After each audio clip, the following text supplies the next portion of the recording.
I want to get into uh, the, a couple of songs just a little bit more. Well, one that stuck out for me was Silence. Mm-hmm. Can you recall what kind of sparked that track?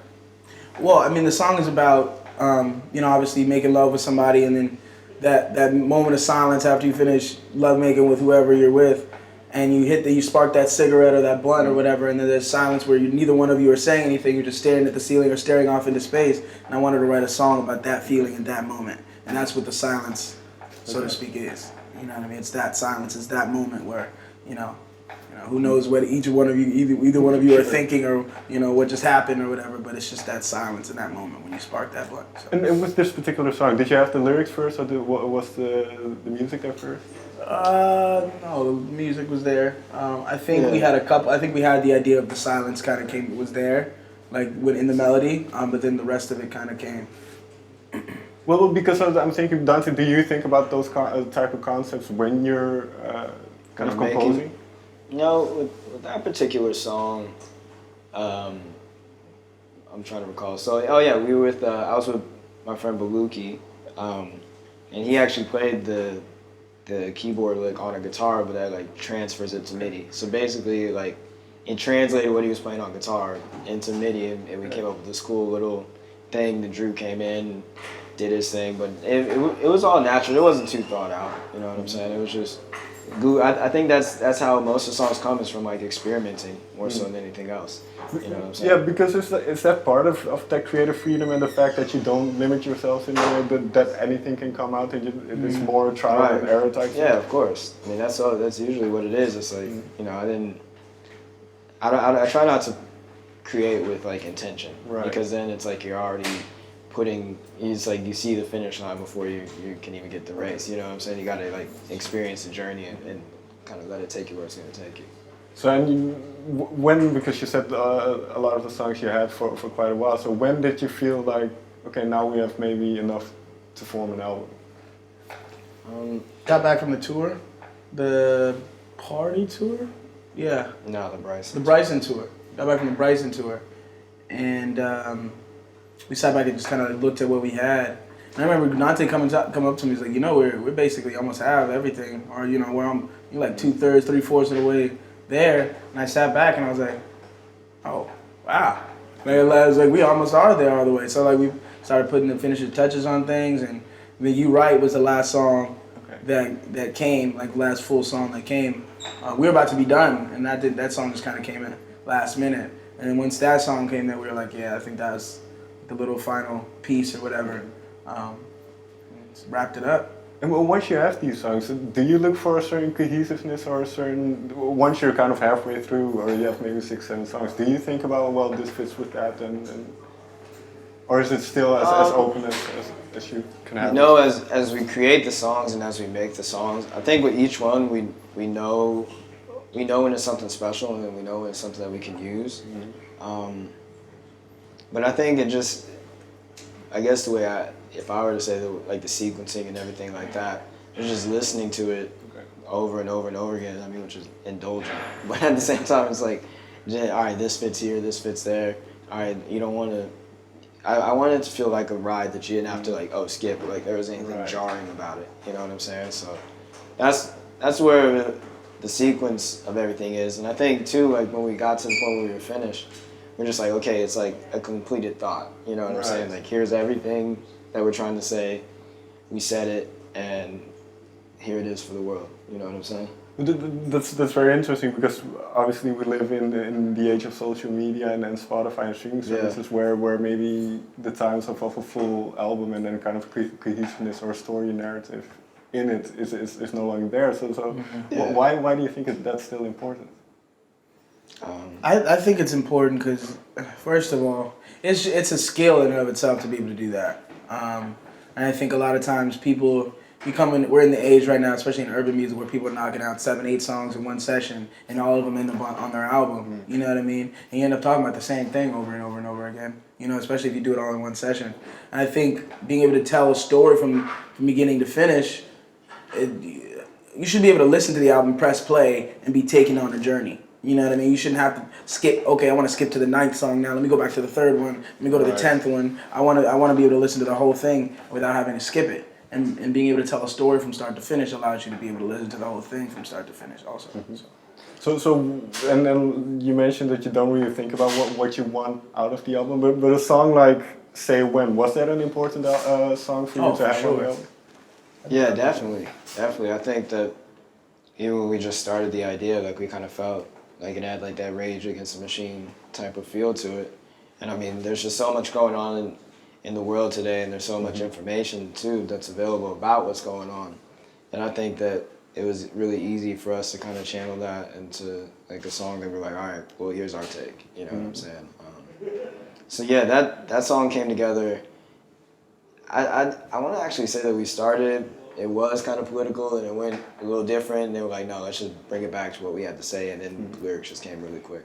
Well, because that's the thing, and especially well, this is only my own opinion, but in kind of the upper echelons of pop music, nobody's speaking out.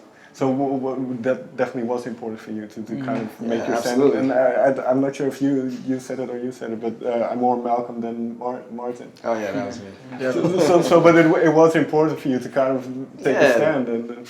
Well, I guess my perspective on the whole issue of what's going on is that I think it takes a certain amount of action to make a difference. You know what I'm saying? Like, it's one thing to discuss it and to just make people aware, which is important, but sometimes it takes a little bit of action. So that's where the song is kind of saying, oh, you know, all you got to do is say when, like, we're ready. You know what I'm saying? And it's about standing up to what's going on out there as opposed to just like, oh, like being aware of it. You know? So you talk about kind of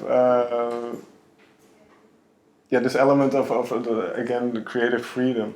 And have you noticed now that it's bearing its fruits, so to say, that the audience kind of acknowledges what you're doing as well? Yeah, I think our cult fans, our Wolfpack, I think they're really starting to embrace the fact that like we do whatever we want, and that there's not any expectations going into listening. Because I feel like you said, after the first EP, people were like, okay, they sound like this, okay, but when the next song came, and the album came, and all the songs were completely different. They were like, okay, cool, these guys just kind of do whatever. So I think our fans know that, and I think our fans, you know that we're going to continue to push the needle and continue to try different things and put new sounds in there and new spins and new tempos and new, you know, time signatures and different things, like try different everything, honestly.